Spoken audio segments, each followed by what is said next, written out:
dengan misi peningkatan derajat kesehatan masyarakat melalui pemberdayaan masyarakat termasuk swasta dan masyarakat madani dalam pengendalian HIV/AIDS dan IMS. Melindungi kesehatan masyarakat dengan menjamin tersedianya upaya kesehatan yang paripurna, merata, bermutu, berkeadilan dalam pengendalian HIV/AIDS.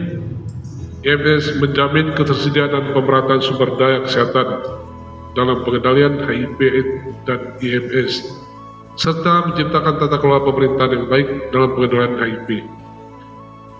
Hadirin berbahagia, dapat diuraikan dibutuhkan strategi peningkatan koordinasi lintas sektor.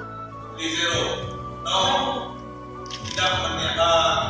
adanya kasus baru, tidak adanya kasus dengan kasus minum obat dan stigma diskriminasi terhadap